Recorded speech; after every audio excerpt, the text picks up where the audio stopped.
Madhava Kunja Bihari Jaya.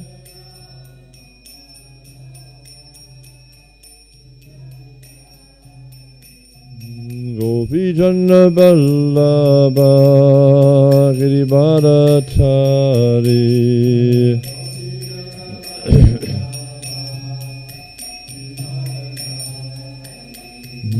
Gopi Jana Vallabha Giribharatari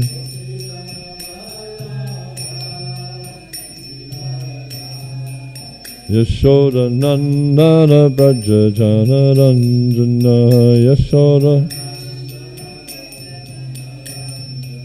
Yashoda Nandana Braja Jana Ranjana Yashoda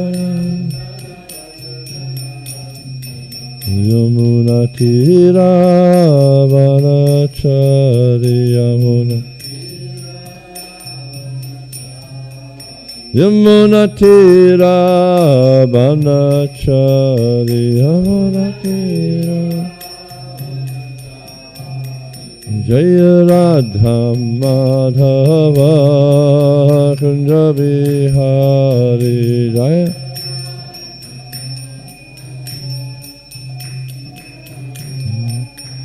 Jaya Radha Madhava Kunja Bihari Jaya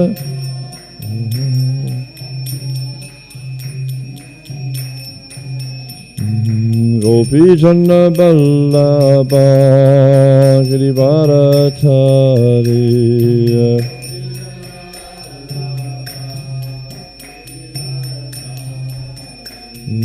Gopi Jana Vallabha Giribharatari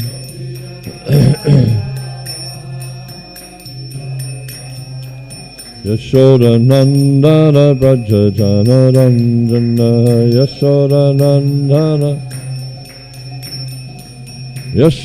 Nandana Braja Jana Ranjana Yashoda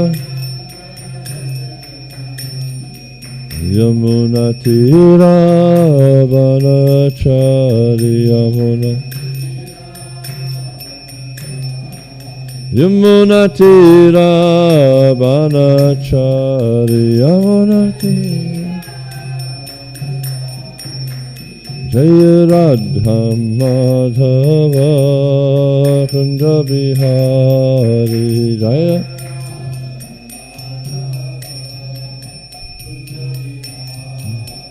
Jaya Radha Madhava Kunja Bihari Jaya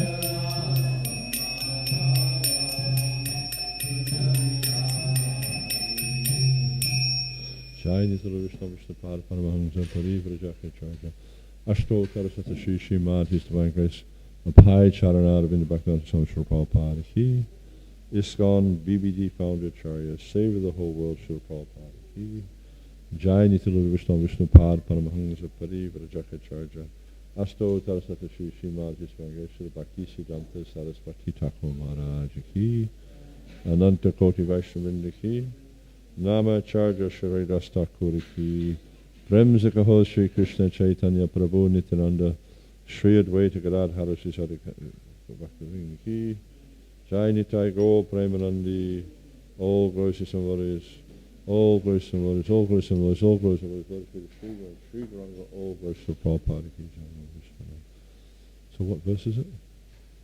What verse? No, that's not Maharaj did 5 yesterday. At least my recollection of it was 5.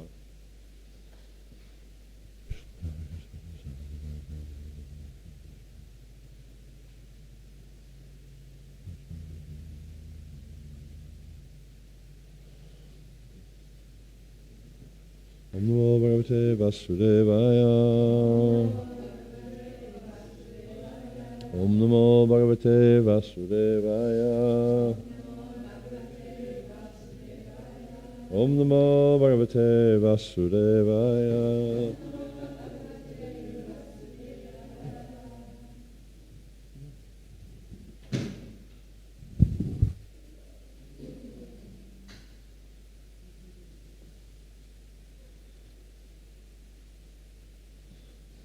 Okay, so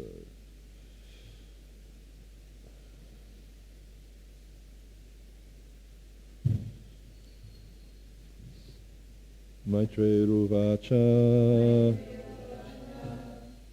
Hang on a second, just skip there. Yada swa bharyaya sardham. Yada swa bharyaya sardham. Yada swa bharyaya sardham. Jata Swayambhuvo Manu Jata Swayambhuvo Manu Jata Swayambhuvo Manu Yadasa Bharyaya Sardham Jata Swayambhuvo Manu Panjali Pranatas Chedam Panjali Pranatas Chedam Panjali Pranatas Chedam Veda Garbham Abhashata Veda Garbham Abhashata Veda Garbham Abhashata Pranjali Pranataschedam Veda Garbham Abhashata Maitreruvacha Yadasa Bharyaya Sardham Jata Swayambhuvo Manu Pranjali Pranataschedam Veda Garbham Abhashata Maitreruvacha Yadasa Bharyaya Sardham Jata Swayambhuvo Manu Pranjali Pranataschedam Veda Garbham Abhashata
Maitreruvacha.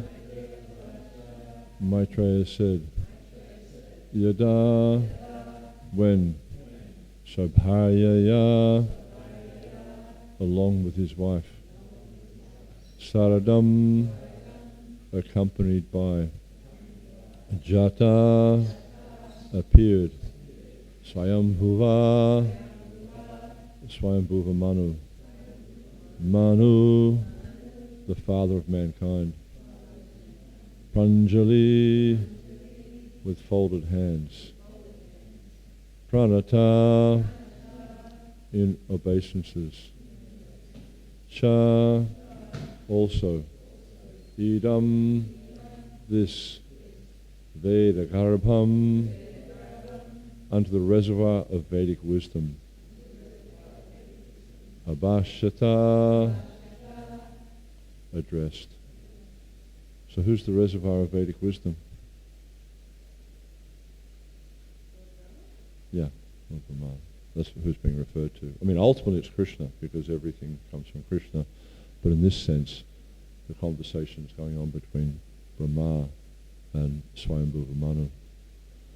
The sage Maitreya said to Vidura, after his appearance, Manu, the father of mankind, along with his wife, thus addressed the reservoir of Vedic wisdom, Brahma, with obeisances and folded hands, responsively. The sage Maitreya said to Vidura,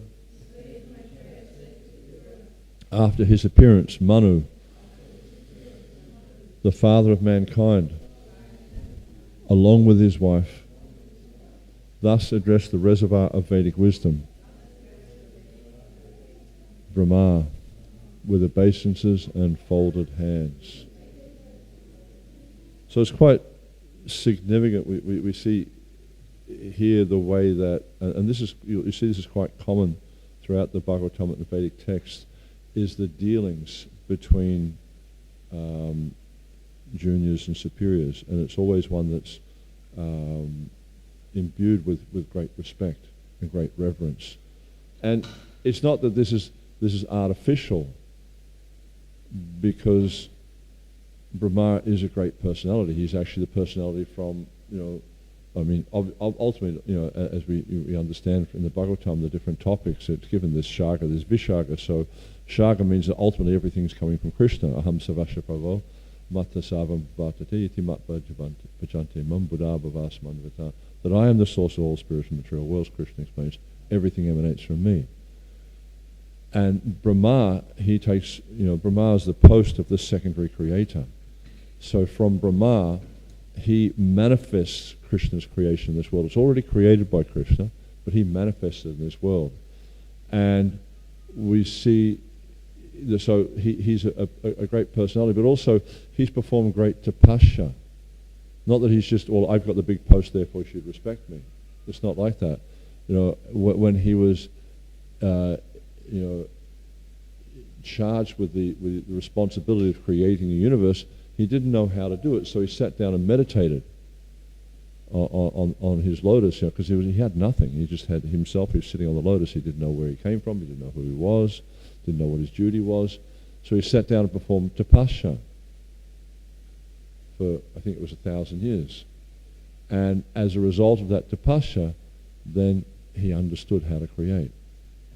So he performed great austerity, and we see that he's possessed with many wonderful qualities. And so, therefore, we see here that Swayambhuva Manu is offering him respect. And also the way that Swayambhuva Manu manifested also, it helps us to understand Brahma's greatness as a servant of God.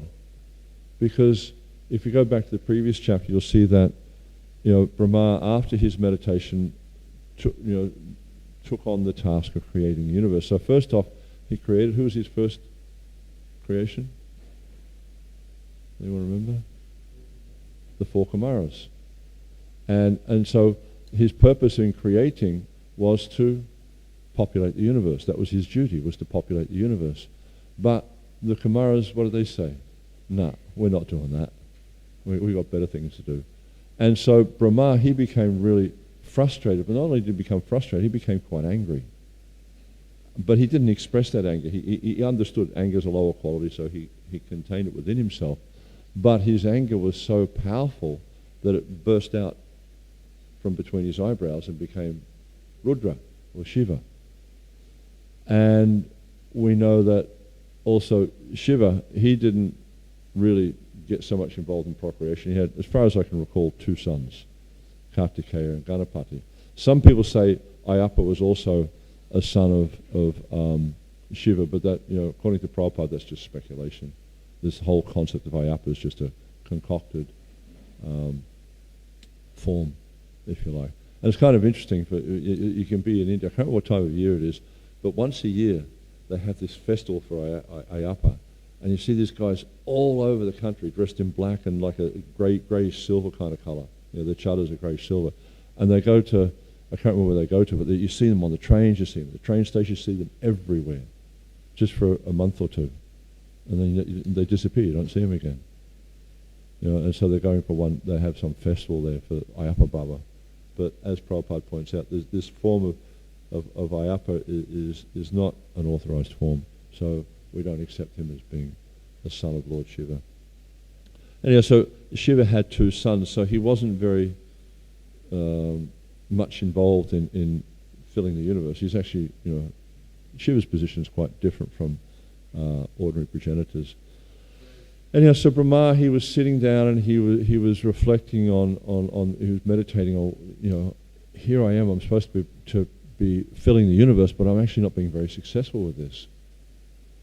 And so he was reflecting on that, and as he was reflecting, these two forms came from his body, and this is Swayambhuva Manu and Shatarupa, and then it describes how they engaged in procreation, and actually they were very, very successful at it. From Swayambhuva Manu came Priyavrata, Uttanapad, Prasuti, Akuti, and Devahuti. So, and you'll see, like in this canto and the next, the fourth canto, it talks about a lot of these descendants. Especially you see in the fourth canto, I think it's the fourth canto, there's a big discussion about Dhruva Maharaj and his brother Uttama, who were the sons of Uttanapad. And also we see there's, in this section also, there's the discussion about Kadama Muni, who was married to Devahuti, and their offspring was Kapila Deva. And so this whole section of the Bhagavatam is actually talking about these descendants of Swayambhuva Manu and the great activities they performed. So this is very interesting here how you look at the verses we covered just the last few days with Vidura and Maitreya. Vidura, he had this proper mood of approach, and because he had this submissive and enthusiastic desire to hear about the pastimes of Krishna's devotees, this inspired Maitreya to want to speak more. And we see that this is also explained in the fourth chapter of the Gita, where Krishna says to Arjuna, Tadvidi pratipatena pariprasnena sevaya upadekshante ganam jnananas tatvadarshana. He talks about the process of inquiry and how to understand the absolute truth. And he says, approach someone who's qualified. That's the first thing. It's like, if you're going to ask someone about spiritual knowledge, it's just like, if you've got some problem with the electric light, you don't go and ask the gardener to fix it. You get a qualified person, an electrician, especially in a country like Australia. In America, you can get anyone to do it because it's only 110 volts, but here in Australia with 240 volts, you get electrocuted, you're going to die. Simple thing. Whereas in America, I remember getting electrocuted there one time. It was like, it's a bit of a jolt, but doesn't really affect you that much. But 240 is quite severe. So in Australia, you need a qualified electrician to deal with it. Otherwise, you can have all sorts of problems. So in the same, and we see, for medicine, we go to a qualified doctor. For all these things, we find a qualified person. Yet, interestingly enough, and these are only material sciences, and they're important while we're here in this material world, but they're not that important. Whereas, spiritual life is a science. And to understand spiritual science, you need to approach a spiritual scientist, someone who's qualified. Because if you approach someone who's not qualified, you'll become confused. And we see this so prevalent in this age that people are completely confused about what is the goal of life. What do we have this human form of life for? And we see that Sanatana Goswami, when he approached Lord Caitanya, this is the first thing he said, Kayami, who am I? He said, I don't understand who I am, so please enlighten me. So he approached a qualified person and he asked the appropriate question. But not only did he ask the appropriate question, he asked the appropriate question with the appropriate attitude. He submitted himself. And in order to understand, a transcendental science, as Krishna explains in the Gita, and as we see is being demonstrated here, one needs to have the approach to the qualified person and to have the appropriate attitude. Otherwise, what will happen is if you don't approach a qualified person, that they'll just fill your head with all sorts of nonsense, and you won't actually understand who I am, what is the goal of life. Because you see that people in this age, they speculate so many conclusions about who they are, what is the goal of life. This body, it's temporary, and this body is all in all. So when the body dies, I die.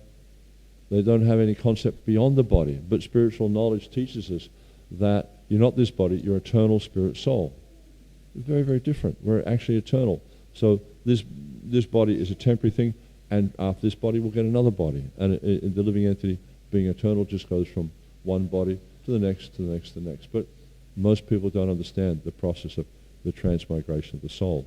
But through approaching a spiritual guide, a qualified spiritual guide, with the appropriate mood of approach, then one becomes enlightened.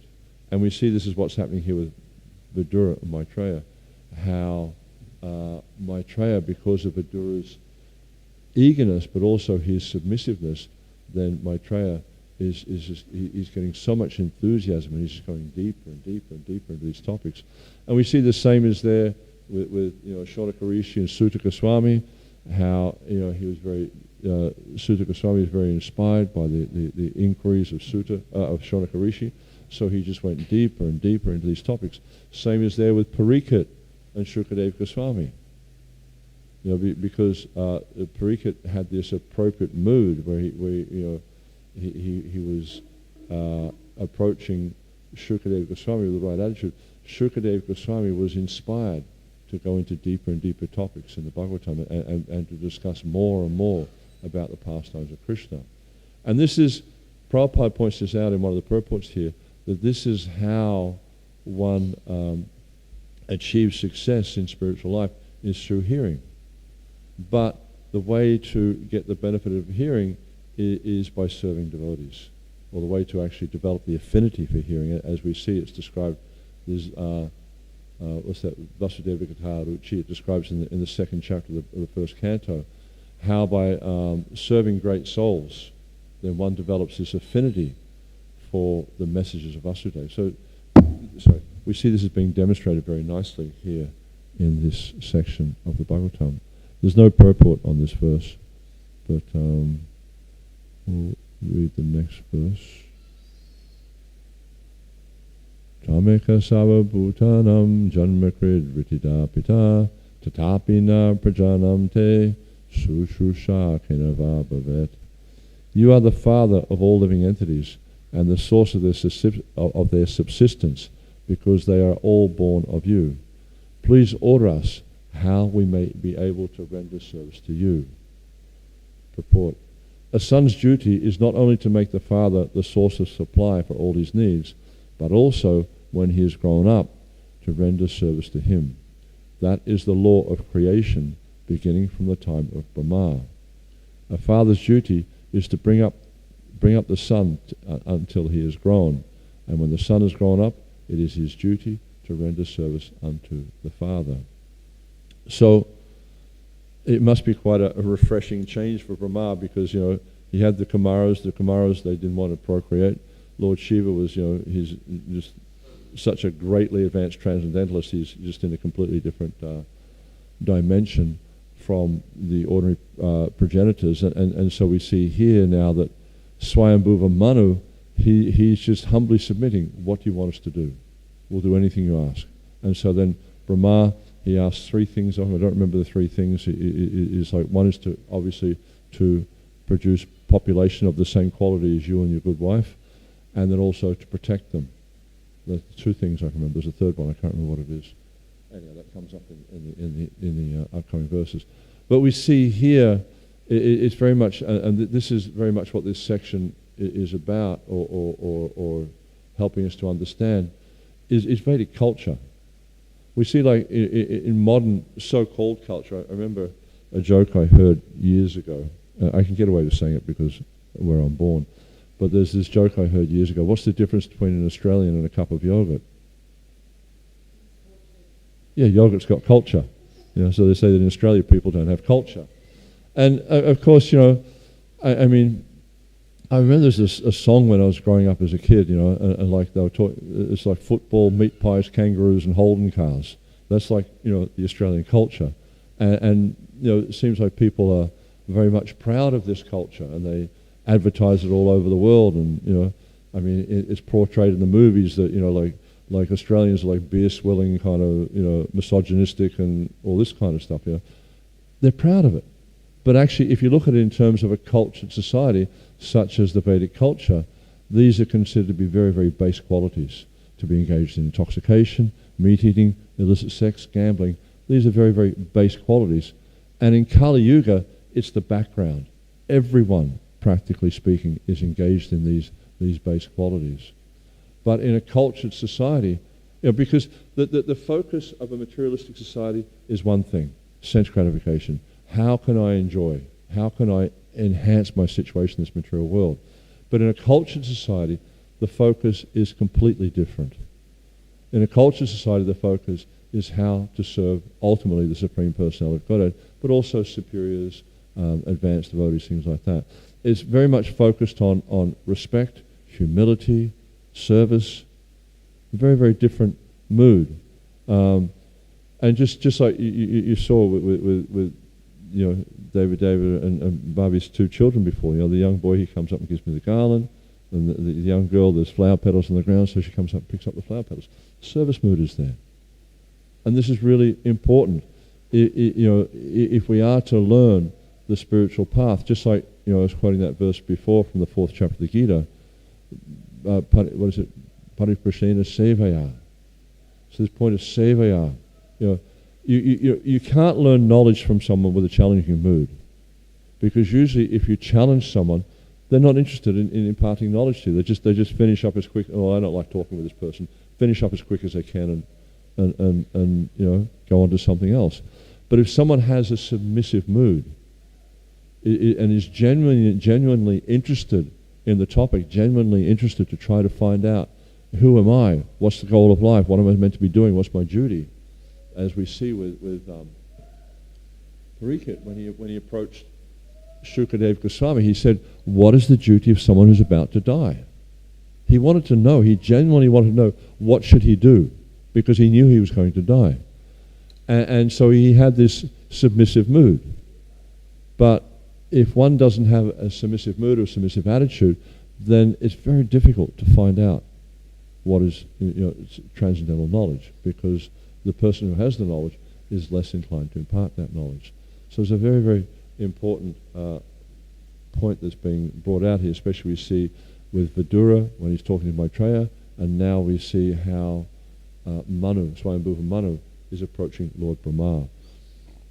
And there's so much love and respect also. We see there's deep affection between the parents and the children, or between the teacher and the disciple. And you also see in this day and age, this is very much lacking. It's very much, like in the relationship between the guru and disciple, you'll often find that, when someone gets to the point where they think they can become guru, then they reject their guru. There's no love there. Whereas we see, you look at the example of Dhruva Maharaj, for instance, when at the end of his life, a flower airplane came to take him back to the spiritual world, and then his immediate thought was for his mother, because his mother had guided him in spiritual life. She'd guided him to go to the forest where he met his guru, Narad Muni, and so immediately she was thinking, no, but I can't go without my mother. And then so that the Vishnu Dutas, they said, look ahead, and he saw that she was also heading back to the spiritual world. And another brilliant example of this like a superior with his dutiful nature towards the inferior. there's a really interesting story. I was trying to think of a story I could tell there, because it's always good to have stories in the Bhagavatam class. But there's a really interesting story that's spoken in some versions of the Mahabharata. So I'm not sure if it's completely acceptable, but it seems that it's spoken in some versions of the Mahabharata. So, but what happened was it's different from the Bhagavatam description. That much I can say. But in one version of the Mahabharata describes how when Yudhisthira and the Pandavas, when they'd retired from the kingdom and they were preparing to go back to Godhead, they went on a northern journey, all of them. And as they were traveling one after the other, his wife and his brothers fell down and died. And when each person was dying, I think Bhishma was the last. No, Arjuna was the last, yeah. But Bhishma was asking what happened here, what happened there, and so Yudhisthira was describing. But there's this dog that was always following along with them, and always stayed at Yudhisthira's heels and just kept with him no matter what was happening. And as they were going further and further north, the journey became more difficult. And so then it got to the point where there was only Yudhisthira and the dog. And then Indra came down to take Yudhisthira to the heavenly planets. And there was only accommodation for Yudhisthira, not for the dog. And Yudhisthira said, I can't go without the dog. He's been faithful, he's been loyal. And Indra explains, he says, but there's no place for dogs in the heavenly planets. And he said, then I'm not going to go. This dog's been loyal to me. I'm going to, he's taken shelter of me, so I'm going to give him protection under all circumstances. And at that point, the dog mystically transformed himself into Dharmaraj, who is Yudhisthira's father, and explained that actually I was just testing your qualities here to see. And so I'm very impressed, and actually there's no one in the material creation or in the heavenly planets even who has these qualities like you have, because he was so dutiful and so compassionate to those who were under his care that he would look after them no matter what. So we can see this is the nature of a person who has good qualities, is they will look after their, those persons who are in their charge. And not just, because sometimes we see, it happens quite often in the modern age or in the material world, that when someone has dominion or responsibility for another person, they tend to exploit. They tend to see what they can, get out of that person. But rather, someone who actually has a proper understanding of what is the role or what is their duty will see that their duty is to nourish that person so they can develop their God consciousness. Because ultimately, this is the duty of someone who's in the position of a superior, is to give someone God consciousness. And there's a verse in the 5th canto, 5.5, 18, I think it is, maybe it's 12, I think it's 18, where it says, Guruna Sasa, Sajana Sa, Pitina Sa, Janani Sa, and I don't remember all the words there, and it says, Daivim Samapetam Mitam. It talks about how that one should not become a guru, a father, a mother, a husband, a worshipful demigod, basically any type of leadership position, unless you're capable of delivering your dependents from the cycle of birth and death. So this is, with a cultured society, the whole society is focusing on how to end this material existence and go back to the spiritual realm, how to develop our God consciousness. This is the point of Varnashram. Varnashram is not just about, placing people according to guna and karma so they can have a peaceful life and enjoy themselves. The ultimate purpose of Daivi Varnashram is to awaken people's Krishna consciousness, so they can actually understand who they are. They can understand that actually my position is a servant of God. And the whole society is structured in such a way.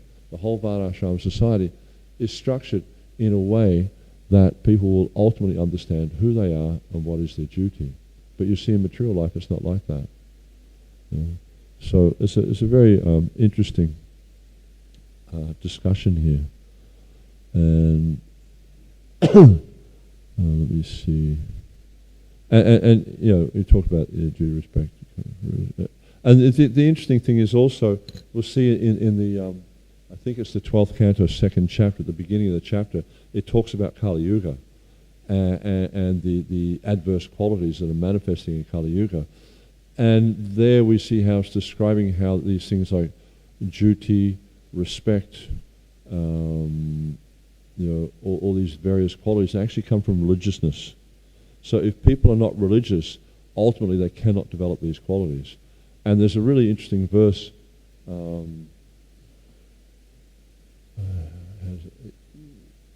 I've forgotten the verse. I understand the basic Sanskrit of it, the translation of it. That Prahlad, I think it's Prahlad Maharaj speaking. That he talks about how, for one who's surrendered to Krishna, then all the good qualities of the demigods manifest.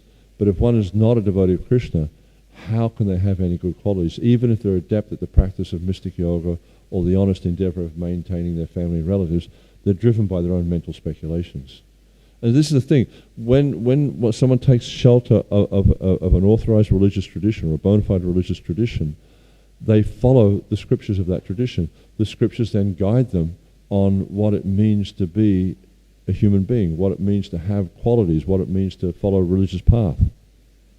Whereas we see in this day and age that, you look at things like social media and you have these people called influencers, and they're doing all sorts of they influence people in various ways, but ultimately they're influencing them to take up bad qualities because they're doing things that people want to do, but they're a little bit shy or maybe ashamed or whatever. They don't really want to do it, but when they see someone doing it on social media, oh great, I can go out and do this too. But usually you see with these people that are influencers is they drive people to do things that are not ultimately in their best interests. So, I mean, maybe this is something that devotees need to look at, is how to become an influencer on social media so that we can influence people to take up good qualities. Because ultimately this is the mission of the Krishna consciousness movement, is to bring people to the point of understanding who they are, what is their duty, and what is the goal of life. And so if we can do that through whatever means, then we're being successful. But we'll see that what's happening in this age is that people are influenced by others who don't understand what their goal of life is, don't understand what their duty as a human being is, and don't even understand they're not the material body. They don't understand that they're servants of Krishna. Therefore, they're influencing people to take up these base qualities and also to degrade themselves in this material world. So this is the background of what we're faced with. But by this process of hearing, by hearing from authorized persons with appropriate attitude, then one can actually understand what is our duty, what is the goal of life, who I am. These are the important things. And this way we can ultimately come to the point of becoming inspired on the spiritual path and then also inspiring others in the spiritual path. That's about any comments or questions on that?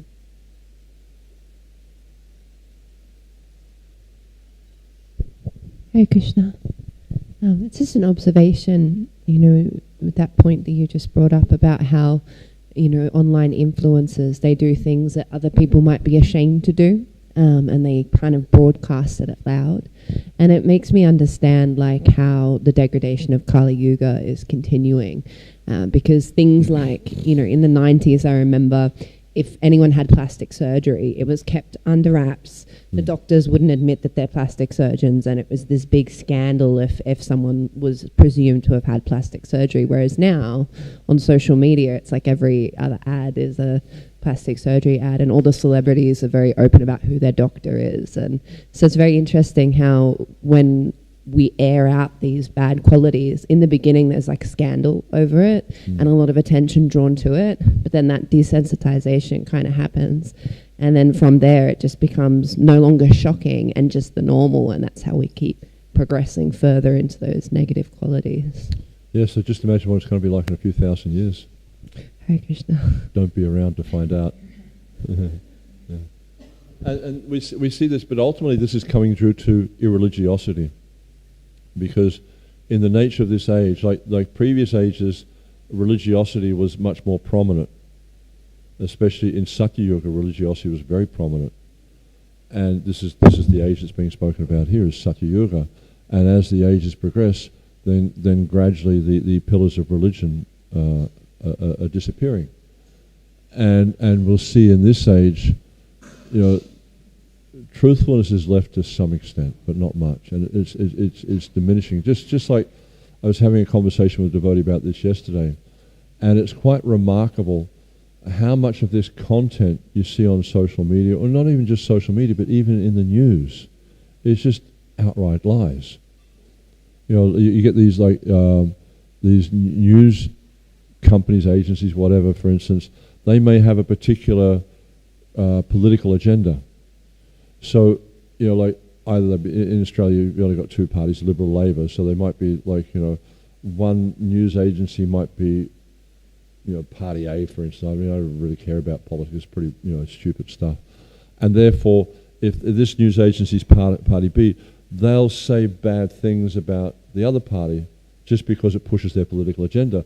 And oftentimes what you see, what they're presenting, is just not true.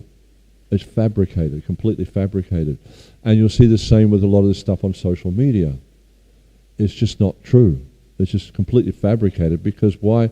It brings attention to their social media account, and they get more hits and they get more followers. And this is what it's all about, is having lots and lots of followers. But okay, you've got followers. What's your qualification to deliver those followers from the path of birth and death? Nothing. So why are you doing this? And what happens is because they're leading people on an irreligious path, that they get implicated by this. That deepens their karmic entanglement. Whereas someone who focuses on giving God consciousness to people actually becomes dear to Krishna. And Krishna says, Priyame Kritamaha, at the end of the Gita. He says, there's no person in this world who's more dear to me than that person who's delivering the message of Godhead. So this is the proper use of social media, to use social media for giving Krishna consciousness to people. Not for filling their heads full of nonsense and just lying about this thing and that thing to push your agenda. And that's one of the big challenges in this age, the so-called information age, is how much of that information is true.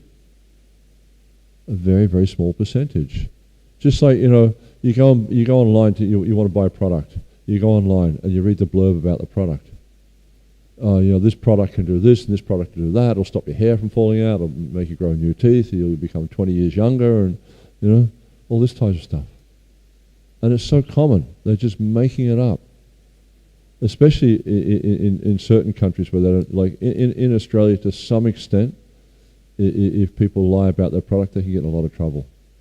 And you'll see, like when you buy certain types of things, this product may help. They can get away with it by saying stuff like that. But as soon as they say this product will, then they can face legal repercussions.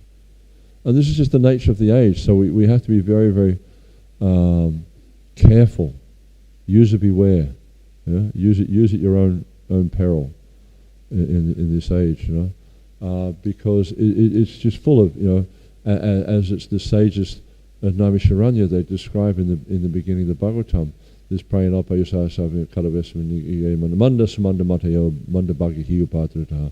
men in this age, they're quarrelsome, they're lazy, they're unlucky, they're misguided, and they're always disturbed. That's the background we're faced with in this age. So, for someone who's trying to find their way through this material world and trying to find their way out of this material world, user discretion is advised. You'll be very, very careful in this age because it's very difficult to find the truth. And you'll see there's so many so-called spiritualists who are presenting themselves as being very knowledgeable in the spiritual path, but actually they're misleading people. And all they do is they take themselves down to hell, but they also take their followers to hell. I mean, there's been so many prominent examples like this. I mean, just one of the most prominent examples I can think of was Jim Jones. Because when I was growing up, that was really big. I don't know if everyone is aware of that. I'm sure Prabhu remembers. But there's this guy called Jim Jones. He was an evangelistic television preacher in the US, And he wound up having millions and millions of followers. But the US government was onto him because he was a charlatan. He was just cheating people for money. And what happened is they fled to somewhere in South America. Him and tens of thousands of his followers, they went to South America. They bought this land, and they built what they call Jonestown. And the US government was closing in on them, and they were actually they were about to raid the place. You know, they worked out some deal with the local government. They're about to raid the place and arrest Jim Jones and all his followers and stuff like that. So what happened was, because they were promising things like, you follow Jim Jones, you'll go to, they were talking about this like heaven they'd go to, and you'll be able to enjoy forever and stuff like that. And then so what wound up happening was when they found out that the US government was going to come and raid the place and arrest them all, he gave them all this drink, which was basically lemonade with cyanide in it. And they all drank the thing, and he was saying, but you drink this and you'll go back to the promised land. I mean, that's Kali Yuga. That's just Kali Yuga, and so you have to be... They all drank it, yeah. It was very famous, They all drank it, and thousands... And when the authorities got there was just dead bodies everywhere. Thousands and thousands of dead people all over the place. And but this is the background of Kali Yuga, and there's so many cheaters out there. And so one has to be very, very careful when approaching and someone to guide them. And this we see in the scriptures, they help us to understand who is a qualified person. Just like Upadeshamrita is Vachavegam, Manasakodavegam, Jivavegam. So they can control the mind's demands, the actions of anger, the tongue, belly, genitals. They can control, and this says Prithivyam Sasyasya. They're qualified to take disciples all over the world. So we need to study the scriptures, understand who is qualified, who is not qualified, and follow that qualified person. Otherwise, we'll just be swallowed up by Kali Yuga. Like a big Timangala fish swallowing up whales. Anything else? Srimad Prabhu. We've brought up this topic previously, but we sometimes speculate how this planet became populated. And I was wondering, with your knowledge or readings, if you've come across how that occurs on this planet, how it becomes populated. How this planet became populated? Yeah. This is going to be described in this chapter. Because what happens is Brahma has signed Manu the duty of populating the planet, and then he says, then I think maybe about verse 16, he says, but the planet's down here in the bottom of the ocean. So can you, with the help of God, lift the planet up out of the ocean? And then so they did, because he's saying this is the place where all the people have got to reside. So then he lifted the planet up from the ocean, and then, by producing his children, Priyavrata, Tanapada, and the three daughters, then through them, the population was generated. I'm not sure if that's answering your question, though. Not just the human population, but there's all the other creatures. Sorry? All the other creatures. Yeah, I mean... Because the materialistic narrative is very different than what we say. Yeah, but like from Kashyapa, there came... Because Kashyapa had 2 wives, I think. Sisters. There was Kadru and Vinita. I think that's Kashyapa, yeah? No? David was Kadama. Yeah, so Kashyapa was one of the Prajapatis, and he produced birds and things like that, so I mean, because we look at people, and we see the limitations of people these days, but if you go back in the previous ages, some of these progenitors were very extraordinarily powerful, and they were able to produce different species. I think from Vinita, I may have this the wrong way around, from Vinita came... The Deity and Aditi that were the ones of Kashyapa. But They produce many of the snakes and insects and birds and things. No, Many of those because Vinita was the mother of Garuda, and Kadra was the mother of the snakes, or it was the other way around. I can't remember that. But so they produced a race of, one of them produced a race of birds, the other one produced a race of snakes, and deity and Aditi, they produced the Devatas and the Deities, and the Asuras. You know, so you see all these different personalities who produce so many different species. But they had that capacity. And I was reading something really interesting this morning. It's in the Caitanya Caritamrita, I think it's the 4th chapter of the Adi Leela, and it was talking about how Krishna manifests in all species of life, and he said it's really difficult for the human mind to understand that. And he said, but the Lord reveals himself to people according to their capacity to understand. So you'll see in different species that Krishna manifests in different ways, and the living entities in that species can understand that to some extent.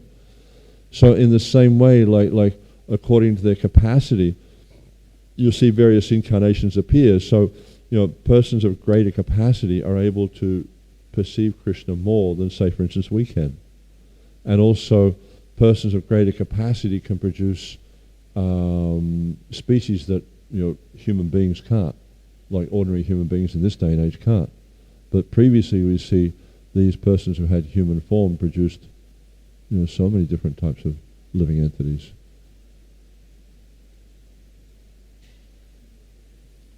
All very interesting. Okay, thank you very much. Srila Prabhupada ki, Samaveta Bhaktivinoda ki, Jai Nitai Ho.